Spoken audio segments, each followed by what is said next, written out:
C'est parti, Reftor, on est très heureux, on se retrouve avec Dr Michael Gross pour continuer les péripéties des parachutes Vaïkra.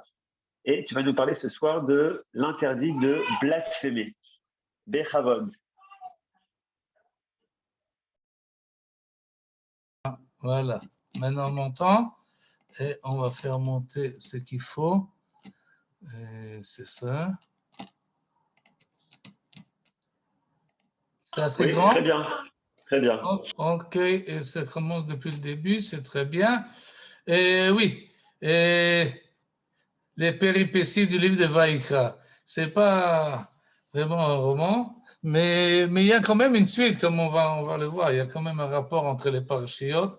Et j'aimerais, pas comme à l'habitude, mais quand même consacrer ce shiur à deux personnes sœurs qui donc sont décédées dans les dernières semaines de la famille Balouka, deux sœurs qui malheureusement sont décédées dans le mois qui s'est passé, chez Zichram Baruch, Lucienne et Annie Balouka.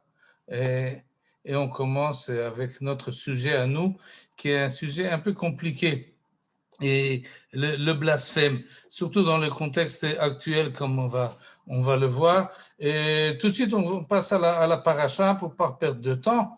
Et je lis le texte en français, tel qu'il a été traduit par les rabbinats dans le chapitre 24 du livre de Lévitique. Notre paracha, c'est à la fin de la paracha. Le début de la paracha parle des Kohanim, de leurs obligations et de leurs droits.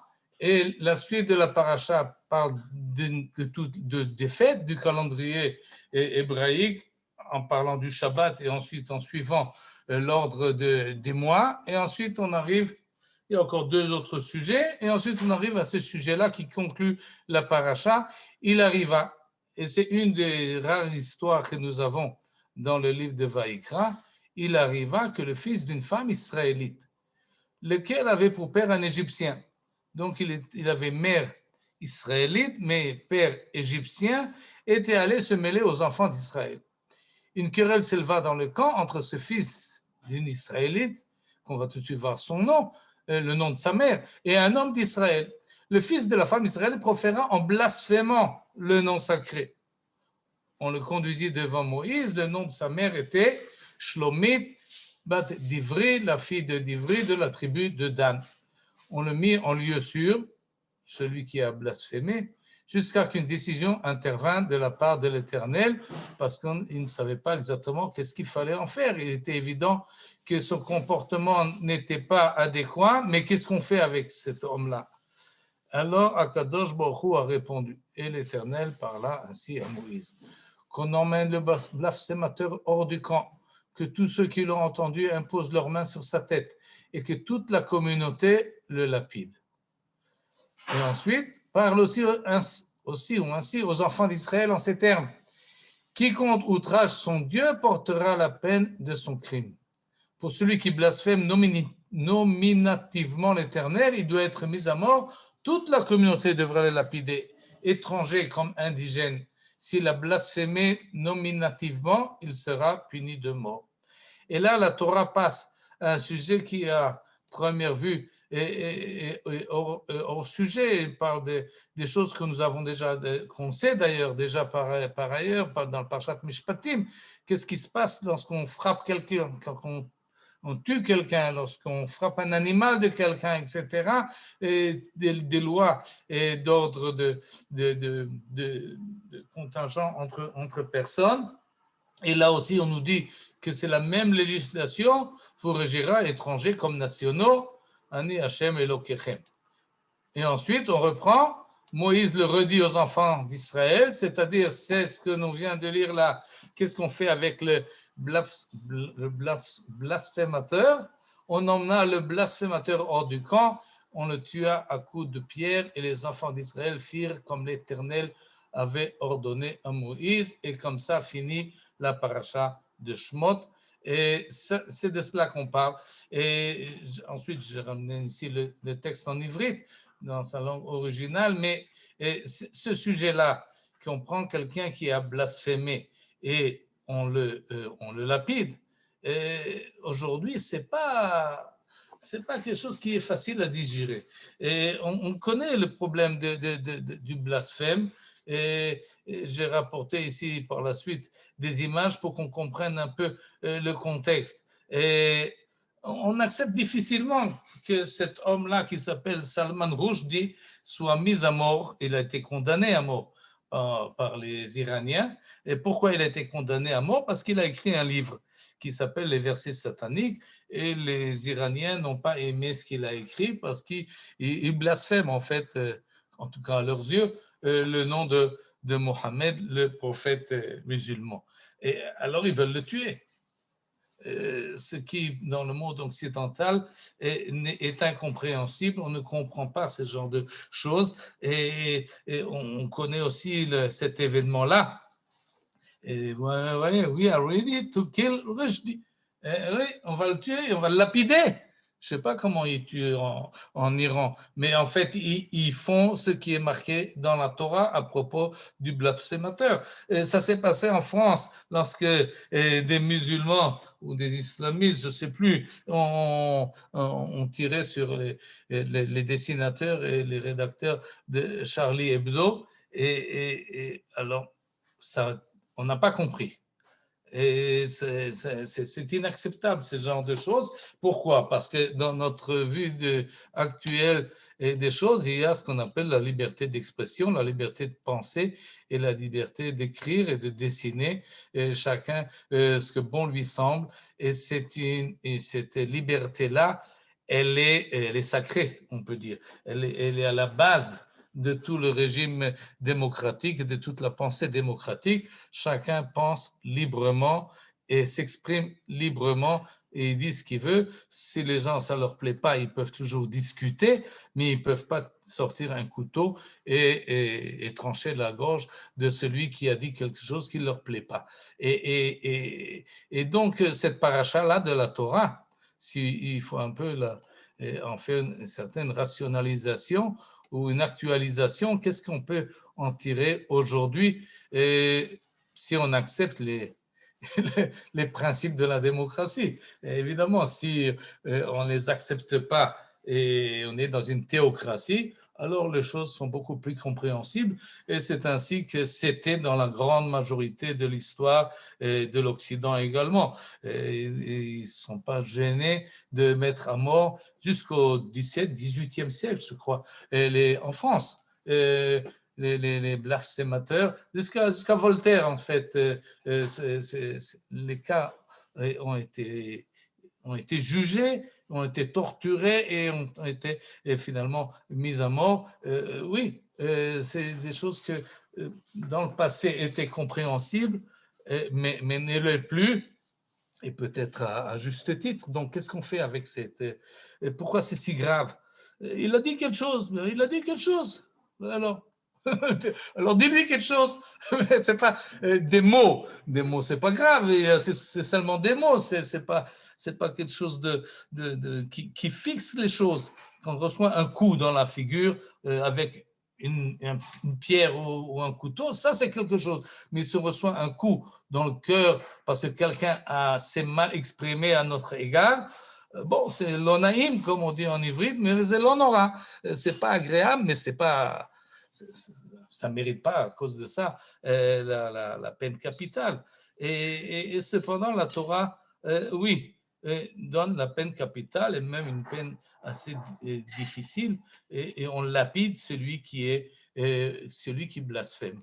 Et alors, je vais essayer de donner une certaine rationalité à la chose pour qu'on comprenne la gravité. Il faut d'abord savoir quand même en introduction que la Torah Shebirtav elle est beaucoup plus radicale que la Torah Shebe'al Peh.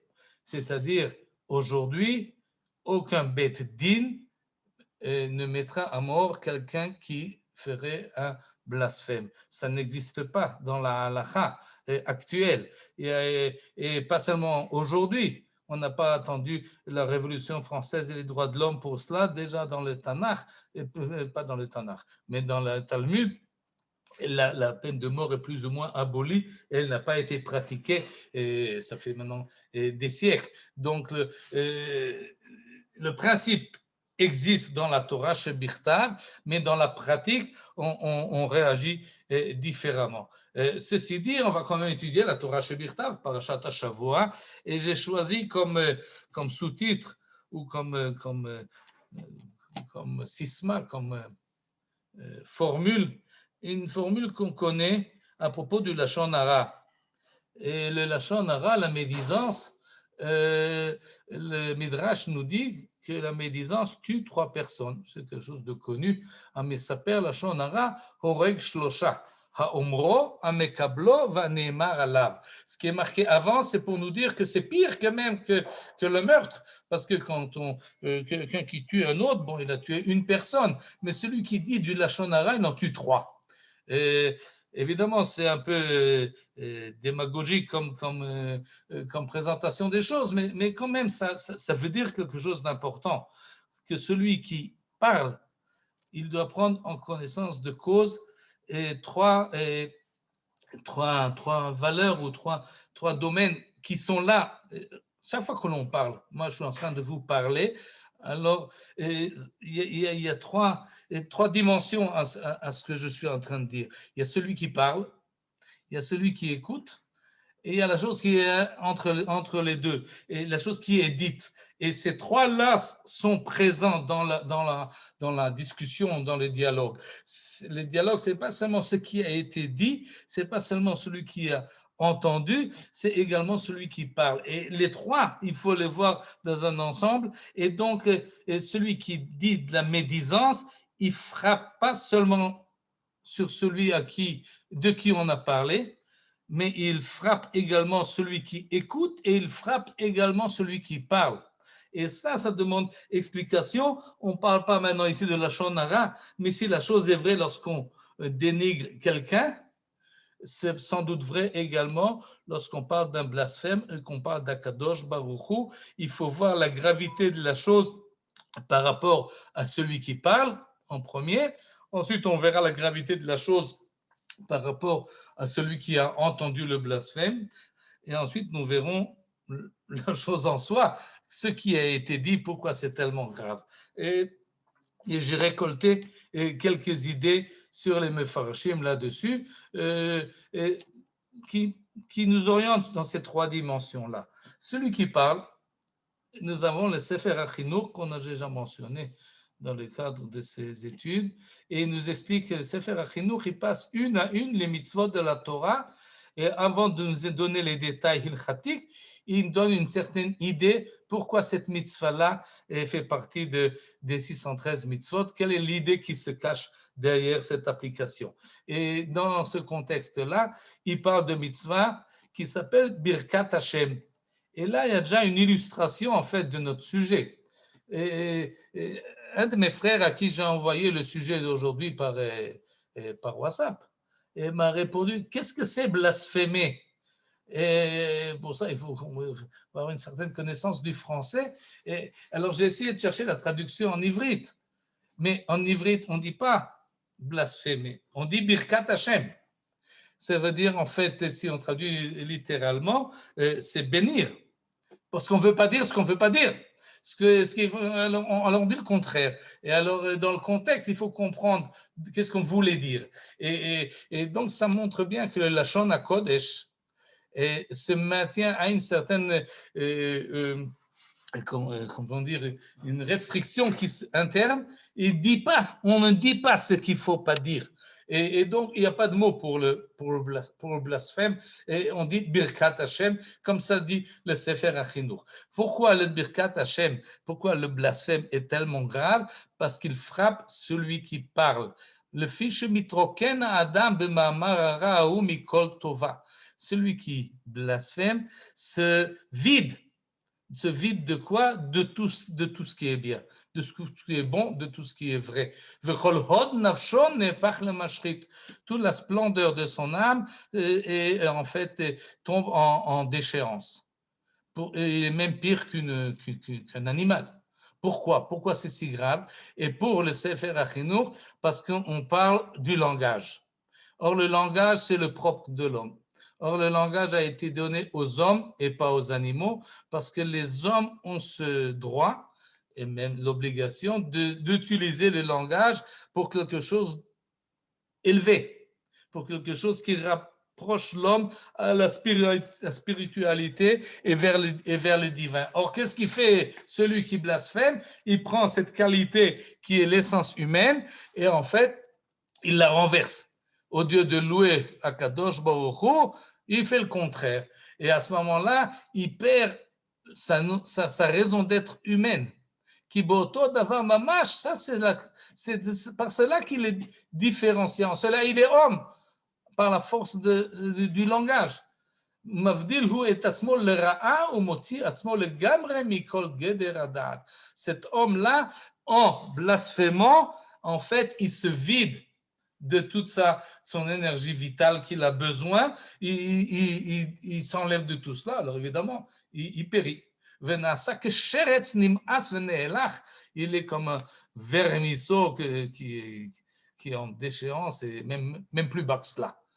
Et ajoute maintenant là-dessus le Sefer HaChinour très joliment, il dit, et alors, eh ben, c'est très grave parce qu'Akadosh Baruch Hu veut le bien de l'homme, veut que l'homme soit un homme, veut que l'homme s'élève. Or, il fait le contraire. Et lui, il fait que Neged Chefzo Baruch Hu, et lui, il va à l'envers de la volonté divine. Et c'est ainsi que le Sefer HaChinour écrit dans son livre, qui est un livre d'éducation, s'appelle Sefer HaChinour. Il éduque son fils. C'est un livre qu'il a écrit en cadeau de Bar Mitzvah pour son fils. Alors, il lui explique, en fait, fais attention à ta manière de parler, parce que comme tu parles, comme ça, tu évalues ta personnalité humaine. Et celui qui blasphème, c'est en fait la pire des choses que l'on peut exprimer, parce qu'elle va à l'envers de l'essence humaine, et ça, c'est scandaleux. Et ça, c'est la première dimension, qui est d'une certaine manière, le Rambam Maïmonide, il voit également la première chose à dire à propos du blasphème. Et le Rambam nous dit dans Ilchot Avodah Zara, et il explique pourquoi le blasphème est dans Ilchot Avodah Zara. Et pourquoi c'est le Megadef, celui qui blasphème donc et qui maudit, se trouve dans Ilchot Avodat Kochavim. Ça revient à ce que nous avons appris la semaine dernière. Nous avons vu la semaine dernière à propos de Aseirim, les démons qui se trouvent dans les champs. Ibn Ezra nous a expliqué que Avodah Zara, c'est vrai que c'est celui qui fait de l'idolâtrie, mais pas seulement. C'est-à-dire tout celui qui donne et accorde, octroie des forces absolues à quelque chose qui n'en a pas, en fait, il fait Avodah Zara. Il fait passer, il accorde une force de faire du bien ou de faire du mal à quelque chose qui n'en possède pas. Et cela, c'est en fait proche de l'idolâtrie. Et de la même manière, celui qui enlève à celui qui a cette force, il nie d'Akadosh Baruch Hu, sa possibilité de faire le bien, de faire le mal. À ce moment-là, c'est comme s'il faisait Avodah Zara. C'est-à-dire, en fait, comme on dit ici le Rambam, il est kofer baïkar. Il nie le premier principe de l'existence divine et donc il est proche de la Avodah Zara, de l'idolâtrie. Il fait virer la vérité ailleurs de là où elle est. Et à ce moment-là, et ça c'est grave. Donc ce qui est grave pour le Rambam comme pour le Sefer HaChinour, peu importe ce qu'il a dit, c'est le problème de cet homme-là qui n'a plus sa raison de vivre. Et pourquoi est-ce que on met à mort d'après la Torah, c'est une autre raison, mais la chose est grave. La chose est considérée comme idolâtrie. En fait, pour le Rambam, il n'y a pas d'avéra plus grave que l'idolâtrie, parce que c'est du mensonge, parce que c'est faussé, parce que c'est induire le monde entier vers la voie de la fausseté et des choses qui ne sont pas vraies. Et à ce moment-là, et ça c'est grave. Et cette manière-là de faire Avodat Kochavim, on peut la faire en se prosternant devant une idole, mais on peut le faire également autrement. Echad haoved avodat kochaviv, echad hamegadef et Hashem, sheneemar, comme il est marqué. והנפש אשר תעשה ביד רמה מן האזרח ומן הגר את השם ומגדף. C'est-à-dire, pas la parole pour le Rambam, c'est grave, mais ce que l'intention de l'homme veut faire. S'il fait Beyad Rama avec, comment dire ça, avec chutzpah, il s'élève contre Akadosh Baruch Hu dans ses paroles ou dans ses actes, à ce moment-là, il blasphème et en fait, il vide le monde de sa vérité et c'est pour cela qu'il est passible de la peine capitale, parce que cet homme-là a fait, et pas seulement a fait quelque chose de grave, mais il est lui-même en déchéance totale et il ne mérite plus, de vivre, en tous les cas, d'après la Torah, Shebirtav, on peut même le mettre à mort. Et je passe au deuxième problème. Le problème de celui qui blasphème, c'est pas seulement la déchéance personnelle de celui qui parle, mais il corrompt tout son entourage et tous ceux qui l'écoutent et tous ceux qui l'entendent. Et ça, on le ressent. C'est-à-dire, lorsqu'il y a quelqu'un qui blasphème, alors toute la société se sent mal à l'aise. Il nous insulte, en fait. Il insulte nous tous. Et c'est vrai encore aujourd'hui, ça c'est une chose que l'on peut comprendre. La preuve en est que dans la loi, également ici en Israël, et d'ailleurs c'est arrivé il y a quelques jours, quelqu'un a pris le drapeau d'Israël, a pris un poignard et a poignardé le drapeau. Alors vous pouvez dire, bon, il peut déchirer ce qu'il veut, c'est du bleu et c'est du blanc et c'est un drap et pas plus que ça. Mais non, parce que cette dame qui a fait cet acte-là, elle l'a mis sur TikTok et c'est pour ça que ça a été su de tout le monde et tout celui qui a vu cela en a été frusqué, pris cela comme une insulte. Et donc il y a dans le blasphème une insulte envers la société et qui entend et qui écoute. Et ça frappe les sentiments de l'ensemble de la société et ça c'est inacceptable, surtout lorsqu'on frappe quelqu'un. C'est comme si on maudissait ses parents ou ses proches, etc. Non, on maudit son idéologie et ça frappe la société et c'est grave. Regashot Hatzibur, les sentiments du public, on n'a pas le droit de les frustrer et de se moquer du public. Et cette idée-là, si vous voulez, elle se trouve même dans les psukim de la paracha. J'ai repris ici 2 psukim qu'on a vu leur traduction tout à l'heure. Ve'el bnei Israël tedaber les morts, ainsi parle aux enfants d'Israël. Ish ish ki yekalel Elohav venasach eto. D'après la traduction, tout celui qui portera outrage à son Dieu, eh bien, il portera son crime. Venokev Shem Hashem. Et celui, ou bien même, mais celui qui prononce le nom divin, celui-là, Mot Yumat, celui-là, il sera Nokev. Oui, Nokev, ça a deux significations en ivrite, et ça vient de Nekev, celui qui fait un trou, celui qui frappe le nom divin. Et alors, évidemment, il ne frappe pas littéralement avec un couteau, mais il frappe en maudisant ou en disant quelque chose qu'il ne faut pas dire par rapport au nom divin. À ce moment-là, Mot Yumad, il sera mis à mort, Ragom, Irgemuvo, Kolaeda, toute l'assemblée va les lapider, Kager, Kaezrach, qu'il soit citoyen ou étranger, Benokvo, Shem, Yumad. Et les Chachamim, et même tout celui qui lise ces versets-là se pose la question, quelle est la différence entre le verset 15 et le verset 16? Ish ish ki yekalel Elohav venasach eto.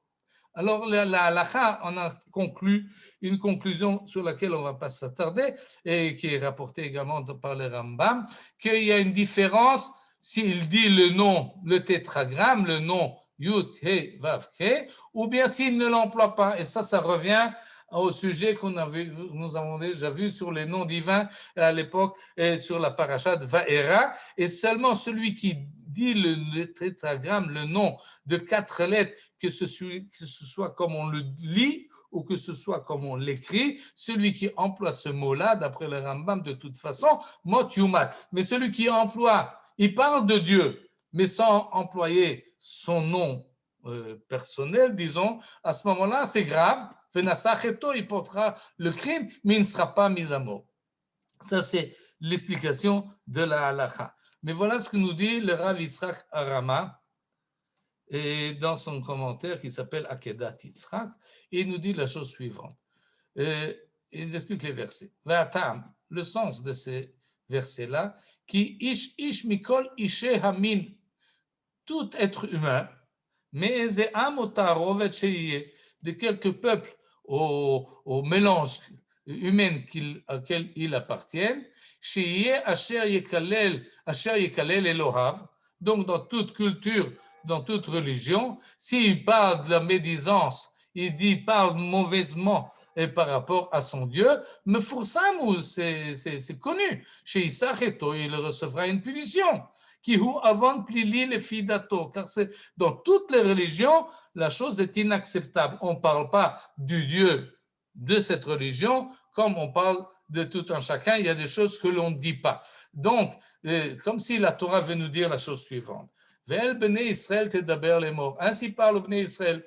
Tout le monde qui est Kalel Elohav Venasacheto. Tout celui qui parle d'un Dieu quelconque. Elohav, il ne s'agit pas ici du Dieu d'Israël. Il s'agit de tous les dieux qui existent, de toutes les formes, de toutes les idéologies que vous voulez. Si quelqu'un de la société parle mauvaisement de l'idéologie de cette société, Venasacheto, alors il subira le crime qu'il a fait. C'est pour cela, Nokev Shem Hashem Mot Yumat.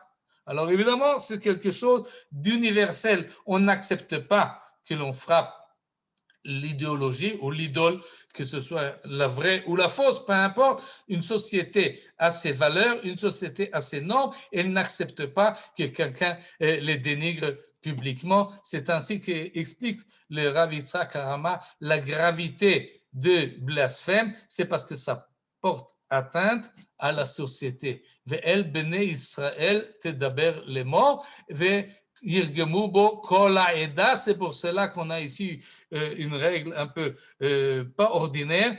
Tout le peuple lui jette la pierre, parce que tout le peuple a reçu le coup et il a été pris dans son amour propre.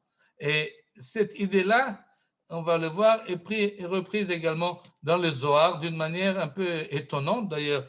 Et regardez ce que le Zohar nous enseigne sur ce même verset.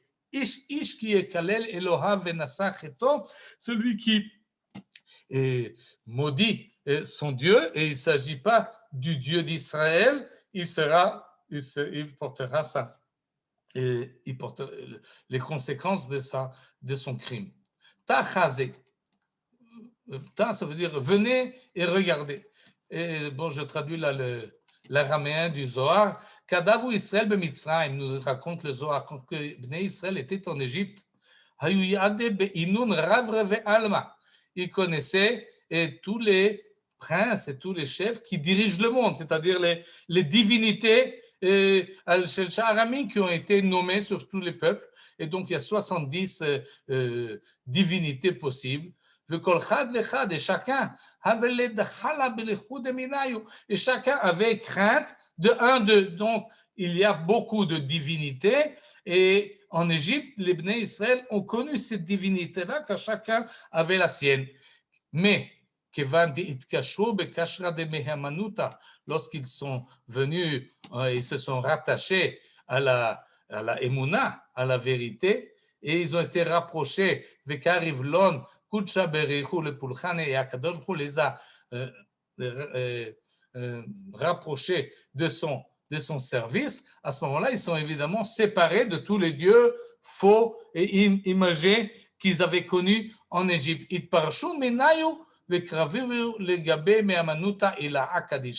ils se sont donc rapprochés de la vérité absolue, de la Emouna et Ilaha, d'en haut, Kadisha est sainte.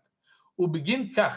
Et à cause de cela, à cause de ces passages-là, de ce qu'ils ont connu en Égypte et de ce qu'ils connaissent maintenant, Ish qui est kalel Elohav, chacun qui dira du mal de son Dieu, pas celui qu'il a maintenant, de celui qu'il avait, Avodazara, qu'il avait, de Pulchana Nuchaou, et bien que c'est Pulchana, un service Nocha'a étranger, Kevan de Anna, et Pakidat Lon Mimana le Dabra Be'alma, tout ça, je vais tout de suite l'expliquer, mais on va reprendre tout de suite ce que j'ai signalé là. Mandelayet ou Mevazei, celui qui se moque et déshonore, c'est le Dieu qu'il avait auparavant, le Avodah Zara, celui de l'autre. Venasa Cheto, il sera responsable de son crime. Autrement dit, on n'a pas le droit de se moquer ou de déshonorer, d'après le Zohar, et les idéologies étrangères, ou même les avodah zara, les idoles étrangères. On ne se moque pas, on ne les déshonore pas. Pourquoi tout de suite on va? Pour quelle raison? Mais il y a donc dans ce passage-là, Ish ki kalel Eloha venasa cheto, il y a une reconnaissance du Zohar que en fait les différentes idéologies que différents peuples maintiennent et pensent comme vérité, on n'a pas le droit de se moquer des idéologies des autres. On peut les combattre d'une manière frontale et de leur dire c'est faux. On proclame la vérité du vrai Dieu. Mais on n'a pas le droit de dénigrer et de penser que toutes ces idéologies-là doit être annulé, certainement pas par la force, ni même par la moquerie. L'ayet ou mevazé, on n'a pas le droit de les maudire et de les calomnier. Et maintenant, pour quelle raison? Alors aujourd'hui, on est habitué à dire, parce que tu portes atteinte à la personne qui y croit. Alors, de même que tu respectes la personne, tu dois respecter ses croyances. Et ce n'est pas cela que dit le Zohar. Non, ce n'est pas à cause d'un problème social qu'il faut respecter les croyances, ça va même un peu plus loin, nous dit le Zohar, et je reprends la phrase que j'ai sautée là. Kevan de Ana Pakidatlon, Memana le Dabra le Alma. Dit Akadosh Baruch Hu, parce que le fait qu'il y a cette idéologie-là, et qu'à partir de cette idéologie-là, ou cette religion-là, ces hommes-là, cette société fonctionne, s'oriente, se cultive et progresse, c'est pas par hasard, nous dit le Zohar, c'est Akadosh Baruch Hu qui gère le monde. Et c'est Akadosh Baruch Hu qui a mis dans ce monde dans lequel nous nous trouvons une religion qu'on appelle l'islam et une religion qu'on appelle la chrétienté et une autre qu'on peut appeler le bouddhisme, etc., etc. Toutes ces idéologies-là qui sont fortes et qui orientent et maintiennent le monde actuel. Alors évidemment, on n'accepte pas, c'est Avodah Zara. Mais attention, Ish, qui est Kalel Elohav, Venasa Chet'o. C'est une idée très, même presque post-moderne que nous retrouvons ici dans le Zohar et que le Rav Kook d'ailleurs s'en est fait le porte-parole assez souvent pour dire que même les choses dans lesquelles il s'oppose d'une manière très formelle et très ouverte, même les choses auxquelles il s'oppose, il les respecte. Et ça demande une certaine maturité d'esprit, une certaine force de conviction pour pouvoir accepter des choses lesquelles, pas accepter, mais en tous les cas, respecter ou laisser leur marge de vie à des choses auxquelles on s'oppose. On peut dire qu'il faut beaucoup de émouna pour pouvoir accepter ou laisser la place à la kfira, à l'opposition de la émouna. Et un personnage comme le Rav Kook, qui était grand ma'amim, était suffisamment fort dans sa émouna pour ne pas avoir besoin de combattre d'une manière dénigrante tous ceux qui n'étaient pas d'accord avec lui. Au contraire, il comprenait que même l'opposition fait partie de la construction de l'ensemble de la société. Et je reprends donc tout de suite la suite de ce que vous venez de dire, c'est-à-dire on a vu déjà qu'en fait, celui qui blasphème, il se déshonore soi-même, il perd sa raison vitale et le nom humain ne lui revient plus. Et en plus, il frappe également Regeshot Atzibur. C'est de manière subjective, évidemment. Oui, il s'agit ici de sentiments qui ne sont pas objectifs, puisque les sociétés ne croient pas dans les choses qu'ils doivent croire. Mais peu importe, c'est ce qu'ils croient, c'est ce qu'ils considèrent comme sacré. Le blasphémateur, quel qu'il soit, va être puni par cela. Et donc, s'il blasphème, chas v'shalom, akadosh baruch hu, alachat kama vechama, à plus forte raison. Ça, c'est du point de vue disons, subjective. Mais il y a quelque chose, c'est-à-dire dans les sentiments et dans l'amour propre des personnes qu'on n'a pas le droit de blesser d'une manière tellement ouverte. Mais il y a quelque chose de plus dans ces choses-là, et cette idée est rapportée par Shadal, le Rav Shmuel David Lutzato, mais elle est courante, on peut la comprendre aujourd'hui, bien que je crois qu'à ce propos-là, il y a Bilboul, il y a une mauvaise compréhension des choses. De quoi s'agit-il? Regardez ce que nous enseigne ce Rav italien du 19e siècle. Il nous dit la chose suivante. Ce n'est pas pour rien que l'histoire du Mekalel, du blasphémateur, se trouve à la fin de Parashat Shemot.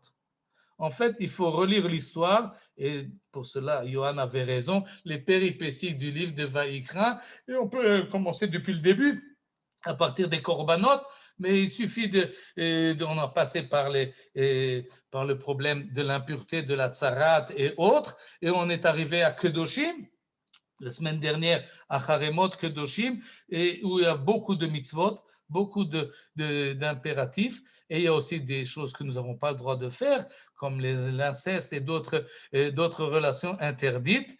Et dans Parashat Kedoshim, on nous parle de quoi? On nous parle de Kedoshim Tiyu, sanctifiez-vous. Voilà ce que vous pouvez manger, voilà ce que vous ne pouvez pas manger. Voilà ce qu'on fait avec des fruits. Vous attendez 3 ans ou 4 ans. Seulement après, vous pouvez les manger en les amenant au Beth Amikdash. Et regardez vos vêtements. Faites attention. Il y a tout un effort et toute une culture pratique qui se crée, qui a un vecteur et qui vient nous amener vers la Kedusha. Finalement, on arrive à Parashat Emor, on nous parle des Kohanim. Qu'est-ce qu'ils mangent et qu'est-ce qu'ils ne mangent pas, et comment on les choisit, et qui est le Kohen Gadol, et quels sont ses droits, et quels sont ses devoirs. Et ensuite, on nous parle des fêtes. En fait, toute notre existence culturelle du peuple juif est orientée vers cet effort continuel, journalier et annuel de progresser dans la Kedusha. Et voilà qu'arrive un homme et il blasphème. Ça, c'est pas seulement que ça nous énerve d'une manière subjective, mais il va à l'envers, il va à l'encontre de tout l'effort que nous faisons. C'est comme si on est en guerre ou en situation grave et on a un effort national à accomplir, et un qui, au lieu de construire avec nous la muraille, eh bien, il la défait. Il enlève les briques du mur que nous sommes en train de construire. Alors évidemment, ce n'est pas seulement qu'il nous blesse par cet acte-là, mais tout notre effort que nous essayons de faire, il va à l'encontre. En fait, c'est un traître. Il n'y a pas d'autre mot à employer. Et donc, c'est pour cela, nous dit Shadal, que ça, c'est l'ordre des psukim et des parchiotes du Sefer Vaïkra, et on finit par celui-là qui va à l'encontre. Et ajoute Shadal d'une manière assez intéressante, il nous dit la chose suivante. Ume olam lo haïta Torah mazeret al ze.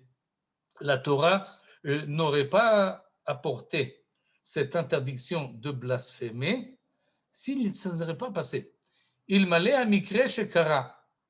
Si ça ne s'est pas arrivé, La Torah n'aurait pas à même imaginer que ça peut se faire. Ce n'est pas une chose qu'il faut dire lechatchila. Ce n'est pas quelque chose que l'on peut envisager. On veut tous dans le même effort national du peuple juif pour arriver à cette kedusha-là, et tout le monde se mobilise. Et alors, la Torah vient nous dire s'il y en a un qui ne fait pas. Non, mais tout d'un coup, il y en a un qui arrive, qui ben ish mitzri asa to'eva azot. Il fait cette abomination. Après que la chose est faite, alors arrive la Torah et nous dit voilà de quelle manière il faut se relater avec cette personne. Donc la gravité du blasphémateur, et c'est pour Chadal pas seulement quelque chose de subjectif qui est vrai dans toute société, dans toute religion et dans toute... Et d'ailleurs, le judaïsme, de ce point de vue-là, est un peu plus souple que les autres, mais ce n'est pas subjectif. C'est un problème objectif qui frappe l'effort, encore une fois, l'effort de la nation qui veut vivre selon son idéal de Kedoshim Tiyu, et arrive quelqu'un et embroche et met des comment on appelle ça, il casse en fait toute la construction du pays. Et ça, c'est inacceptable au point de vue de la société, de l'environnement. Et donc, on a parlé de ceux qui écoutent, de ceux qui entendent, on a parlé de celui qui parle, il reste de parler de celui dont qui on parle. Et là également, il y a un texte qui nous dit la chose suivante, et encore un texte du Zohar, pas loin de celui qu'on vient de voir, et qui nous dit la chose suivante. Rabbi Chizkiya Patah, ainsi a ouvert Rabbi Chizkiya sa dracha. Lo tiga boyad, il nous ramène au Har Sinaï. Vous vous rappelez, le Har Sinaï, avant qu'il y avait encore ce grand événement, la Torah nous dit, attention, il y aura là quelque chose, la présence divine va arriver sur le mont Sinaï. Et donc, l'Otiga Boyad, il va falloir délimiter le mont, et il faut l'entourer d'une barrière, et personne n'y s'approchera, ni un homme, ni une bête, personne ne passe cette barrière. L'Otiga Boyad, personne ne rentrera ni touchera. Qui s'accole, il s'accelle, on va le lapider. Celui qui traverse la barrière et met son pied sur le Har Sinaï. Il ne vira pas. Et nous fait Rabbi Chizkiya un Kalvachomer. Si la montagne du Sinaï, qui est une montagne comme toutes les autres dans le monde, il n'y a pas de différence dans sa matière entre le mont Sinaï et tous les autres montagnes du monde. Mais, étant donné que sur cette montagne va se dévoiler l'honneur de Malka Kadisha, du roi saint, alors il y a une sainteté. Ce n'est pas une sainteté en soi, mais c'est une sainteté représentative. Il y a une montagne qui représente le divin. Alors, tu respectes la chose. Alors, si la chose en soi, qui n'a rien de spécial d'une montagne comme les autres, il faut la respecter parce qu'elle représente le divin, man de Kariv, ce qui est proche du roi, Lokol Sheken, à plus forte raison. Or, qu'est-ce qui est le plus représentant d'Akadosh Baruch Hu? C'est son nom. Si on dévalorise le nom divin, il y a quelque chose qui ne fonctionne pas dans la présence divine ici-bas. Ce n'est pas subjectif. C'est Akadosh Baruch Hu qui arrive au Har Sinaï.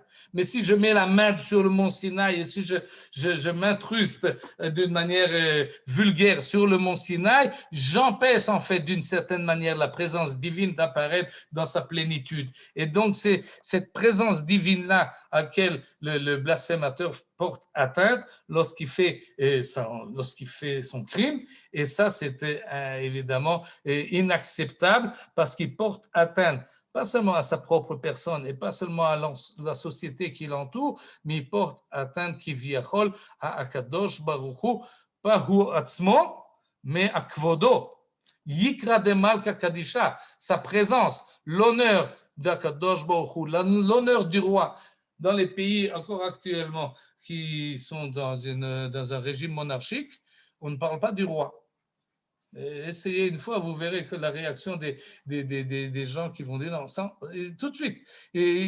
On ne parle pas ni de Hussein en Jordanie, ni du roi du Maroc. On ne parle pas du roi. On respecte sa présence à Kalvachomer, Ben Beno Shel Kalvachomer, à plus forte raison lorsqu'il s'appelle d'Akadosh Baruch Hu. Il faut une certaine réserve, une retenue. Et cet homme-là qui a mal parlé, ne s'est pas retenu, et donc il a frappé Kiviachol Nokev Shem Hashem, il a transpercé Kiviachol le nom divin, et à ce moment-là, Akhat Kava Vechama Vechama, il doit être puni. Et je crois, pour cela je vais finir, je crois qu'il y a une leçon à prendre, bien qu'évidemment la peine capitale n'existe plus aujourd'hui, même pour le blasphémateur, mais je crois qu'il y a quand même quelque chose à apprendre, c'est ce sentiment-là qui existe un peu trop peut-être chez nos voisins musulmans et pas assez chez nos voisins d'Occident. C'est-à-dire, lorsqu'on porte atteinte aux valeurs de la société, on ne peut pas dire rien ne se passe, ce n'est rien que des mots. Ce n'est rien que des symboles, ce n'est rien que c'est un drapeau ou c'est un hymne ou c'est autre chose. Non, il y a quelque chose qui finalement fait que dans la psychologie humaine que lorsque quelqu'un frappe les valeurs de la société doit se solidifier et doit réagir et doit même sanctionner et ces choses-là au-delà même de la comment dire, de la liberté d'expression. La liberté d'expression existe, mais il faut respecter. On peut contredire, on peut discuter, mais le respect doit rester parce que si les valeurs de la société ne sont pas respectées, c'est toute la société qui va se disséquer. Et ça, ça peut être grave. C'est grave par rapport à celui qui ne se sent pas, qui ne fait pas partie de la société. Je n'ai pas le temps maintenant d'en faire, de continuer là-dessus, mais il est évident que celui qui blasphème, ou d'une manière plus générale, qui parle contre les valeurs de la société dans laquelle il appartient, il a un problème d'identité. Il est là, mais il n'est pas là. Il appartient, mais il n'appartient pas. Et ce n'est pas par hasard que l'on parle dans cette paracha-là de quelqu'un dont le père est égyptien et la mère est israélite. Il a un problème d'identité, cet homme. Et ce problème d'identité en fait qu'il parjure, ou plus exactement, il blasphème, il va contre les valeurs qu'il voit autour de lui parce qu'il ne s'identifie pas avec eux. Il ne sait pas exactement qui il est. Il n'est pas goy, il n'est pas yéhoudi, il ne sait pas qui il est, alors il explose. Et si vous regardez dans Rashi, vous retrouverez également, lorsque Rashi parle du verset Vayetse, par cela je finis, dans le verset Vayetse, on remonte là, voilà, le passage commence par Vayetse, il est sorti. Ce blasphémateur est sorti. Et les Chachamim discutent d'où il sort. Rachid nous dit, il sort de sa propre personnalité. Il a un problème d'identité. Deuxième possibilité, il est sorti du Beidin. Il a un problème social. Troisième possibilité, il est sorti de la paracha d'au-dessus, celle qui nous parle du service au Beth Amikdash, ou bien il va envers sa propre personne, ou bien il va envers son entourage, ou bien il va envers Dieu lui-même. De toute façon, cet homme-là, il n'a pas exactement sa place, et finalement, on le sort en dehors du camp, et Malachasot, il est lapidé par tous les enfants d'Israël, et à coup de pierre. Et il faut finir par un bon mot, on ne peut pas finir par cela, mais alors qu'est-ce qu'on pourrait dire? Kacher tziva Hashem et Moshe, nous dit fini le pasuk, finalement, et il faut reprendre les interprétateurs qui nous disent, oui, ils l'ont mis à mort, mais pas parce que c'était un étranger, et pas parce qu'il les a énervés, ils l'ont mis à mort parce que c'est comme ça qu'Akadosh Baruch Hu a ordonné à Moshe et Bnei Israël font ce qu'Akadosh Baruch Hu leur demande de faire. Ad kan le'ayom.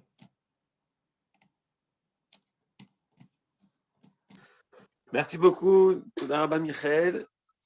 On va maintenant permettre aux participants d'ouvrir leur Oui, micro. il y a quelques minutes.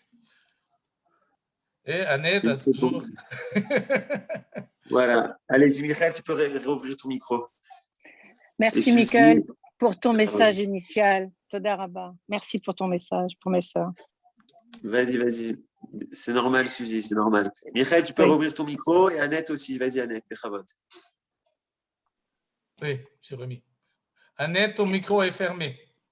Je disais à Michael, merci pour ton message initial. Deux questions. Vas-y, Annette.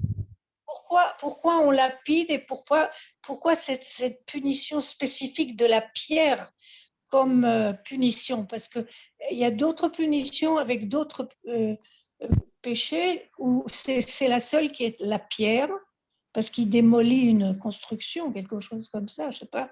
Et la deuxième, c'est, je l'ai oublié, ça ne fait rien. Alors vous me répondez à la première question. Je ne sais pas s'il y a une symbolique dans la pierre. Le traité de Sanhedrin parle des 4 manières dans lesquelles il existe dans la Torah de mettre à mort. Et le lapidage n'est pas une des plus sympathiques, on peut dire, mais elle a une caractéristique.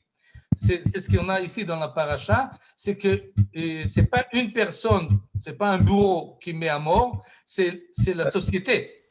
Tout le monde jette les pierres. Là, il y a la dimension sociale qui participe. Et d'ailleurs, on insiste là-dessus à propos du Mekalel. Ce n'est pas seulement qu'on le met à mort, mais avant, il faut mettre les mains sur lui. On le touche. On le voit, on est vraiment, et c'est seulement à propos de celui-là parce qu'il a une influence. C'est pas qu'il a fait une avéra, disons Chiloul Shabbat, ça le concerne personnellement, ça n'a pas son influence générale, mais lorsqu'il parle et lorsqu'il s'adresse à la société, alors la société doit réagir. Et en tout cas, c'est la leçon que j'apprends là, oui, qu'il y a une identité collective qui doit être conservée, elle n'est pas moins importante que l'identité personnelle. Ouais, moi, je veux dire quelque chose. On a pourtant appris qu'il est interdit de tuer. Et alors que c'est tout le peuple qui doit tuer. Non. Alors que tu viens de dire qu'on respecte les divinités différentes. C'est un peu fort. Non, on n'a pas le droit de tuer. D'ailleurs, c'est très bien ce que... Non, d'où je sais qu'on n'a pas le droit de tuer? De la même paracha. Quelques versets au-dessus, on nous dit qu'on a marqué... Il n'y aura point. Va mettre, tu ne tueras pas. C'est pas ailleurs, c'est dans la même paracha que ça a été dit, dans le même souffle. Tu n'as pas le droit de tuer. Il faut respecter la personne humaine, etc., etc. Mais on a le droit de mettre quelqu'un en justice. Et d'après la Torah, on peut mettre les juges ont la prérogative même de la peine capitale. Ça, on l'a déjà vu dans Parashat Noach. Oui, et שופך דם האדם, באדם דמו יישפך, כי בצלם אלוהים עשה את האדם. C'est une idée importante qui n'est pas pratiquée aujourd'hui, comme dit, mais c'est le fait que la société peut, et des fois doit, mettre à mort quelqu'un qui va à l'encontre des valeurs essentielles de cette société. Si la société ne réagit pas, alors ce poison va se disperser. Et c'est pourquoi. Oui, et ça, il faut le savoir, mais ça n'a qu'un slicha. Mais au-delà de cela, qui est un cas extraordinaire, dans l'ordinaire, on respecte chacun, on donne à chacun la possibilité, la libre expression et même la liberté de penser. Mais il y a des cas extrêmes où il faut trancher. Et à ce moment-là, Dieu tranche et ouvre la terre et engloutit. Alors c'est Dieu qui a le droit de faire cette punition. et non pas les terroristes qui ont tué ceux comment ils s'appellent, des journalistes. Sarah Halimi. Oui. Non, les journalistes. Effectivement, mais c'est ça la différence. Un terroriste, il est terroriste, le juge, il n'est pas terroriste. Le juge, il réfléchit. C'est d'ailleurs la paracha nous le dit. Ils l'ont attrapé, le bonhomme. Ils ne l'ont pas lynché. Ils l'ont amené chez Moshe Rabbeinu. Et tout le peuple a tué. Oui, finalement, oui, il y a des cas extrêmes pour lesquels un homme est prêt à donner sa vie, et il y a des cas extrêmes pour lesquels la société prend la vie des autres lorsque cette société est menacée dans son essence. Et si elle ne réagit pas, alors elle est en danger. Elle est en danger. On le voit d'ailleurs aujourd'hui d'une manière très, très flagrante. Et les musulmans ont agi comme il fallait pour tuer ceux qui ont... Non, parce que c'était pas en justice. De leur Dieu. Parce que c'était pas justice, parce que c'était pas réfléchi, parce que c'était pas, c'était instinct. Il y a une différence entre un jugement réfléchi selon des lois qui sont fixées d'avance et qui sont vraies pour tout le monde, qu'une réaction instantanée qui existe également dans la Torah. Peut-être on va le voir dans le Parashat Pinchas, mais qui n'est pas la loi. Elle n'est pas la loi. Et la manière dont les islamistes réagissent, non, elle n'est pas acceptable d'après la Torah. Elle n'existe pas dans la Torah. Baruch Hashem. Baruch Hashem. Et non. Heureusement, sinon on serait des barbares, sinon on ne serait plus une société qui a ses limites et qui a ses normes et qui a ses directives et qui a son système. C'est chacun qui tue tout celui qui l'énerve. Et on finit. Merci Michael. Il y a encore beaucoup de réactions. Alex et après Claude. Vas-y Alex. Oui, alors j'avais une question. Au début du cours, vous avez mis en corrélation le lashon hara avec la blasphémation. Oui. Le fait de blasphémer. Alors, si on met de côté l'atteinte qui est portée à Kadosh Baruch Hu, et si toute la faute et par rapport à une répercussion à la société, on ne voit pas des cas aussi extrêmes dans le lashon hara. On l'a lu il y a 2 semaines. Bon, il a une lèpre, il a un processus pour réparer son lashon hara, mais ça, c'est pas aussi extrême que ce qu'on a vu. Et pour le lashon hara qui peut porter aussi atteinte à la société, qui vient, si je peux me permettre, que blasphémer à Kadosh Baruch Hu. Vous pouvez me permettre parce qu'il y a la liberté d'expression, mais finalement, c'est pas.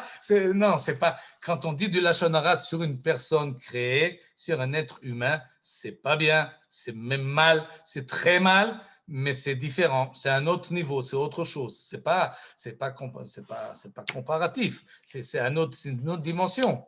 La seule comparaison que je voulais faire, c'est par le fait que dans toute action verbale, il n'y a pas seulement ce qui a été dit et pas seulement de qui on parle qui apporte atteinte, mais toute action verbale importe celui qui parle comme pas moins que celui qui écoute et celui de qui on parle. Et tout le monde est concerné. C'est un peu ce système de communication qu'il faut en être conscient. Et c'est ce que le Midrash nous dit à propos de la lashon hara, mais c'est vrai aussi pour la lashon tov. Et quand on dit des compliments, c'est pas seulement la chose dite. Des fois, les compliments, ils sont vaseux, mais ils portent. Ils disent quelque chose à celui qui reçoit et celui qui parle, etc. Et oui, c'est comme ça que la communication se fait entre les gens. Merci beaucoup. Toda Rabba. Toda lecha. Toda. Claude, tu veux réagir? Merci beaucoup. Je trouve que vous l'avez rappelé une valeur qui est le problème de grande actualité, c'est qu'une société doit aussi savoir se défendre. C'est peut-être ce qui se perd dans les sociétés les plus occidentales, et c'est le cas du cas de Sarah Halimi. C'est un exemple où justement une société perd la dimension de savoir se défendre. Et c'est pour ça que c'est les Juifs qui ont le plus réagi là-dessus. ont le plus On est réagi. aussi plus concernés, il faut dire ce qui est. Oui, mais- mais on sent que c'est une barrière de la société qui se délite. Et effectivement, comme ça, je le ressens, que la société française a perdu ses azimuts et ne sait plus comment gérer ces attaques qui ne sont pas seulement des attaques personnelles envers un tel, mais c'est des attaques sur, comme ils disent en France, sur les valeurs de la République, même si on ne sait pas exactement qu'est-ce que c'est, mais on ressent que c'est ça le sujet, de ça il s'agit, c'est ça qu'il faut réagir. Mais la notion qu'une société doit se défendre, c'est ça ce qui est aussi. Dans ces valeurs, oui. Mm.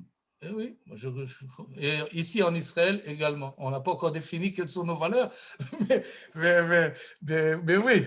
Mais Il y a un texte ancien de référence. Mais oui, mais on en a, et on a quelque chose à dire. Oui. Toda rabba lachem. Shabbat shalom. Shabbat shalom, merci beaucoup. Merci beaucoup, Shabbat Shalom. Demain, on aura Shabbat le plaisir Shalom. avec le Fouk Benogros. On se retrouvera demain pour le cours de Ethan Fison qui parlera de la Kabbalah. Puisque c'est Rajbi, d'où vient la Kabbalah, comment ça s'est passé, de quoi il s'agit. C'est demain soir à 20h45 heure d'Israël. Erev Tov, bonsoir. Shalom.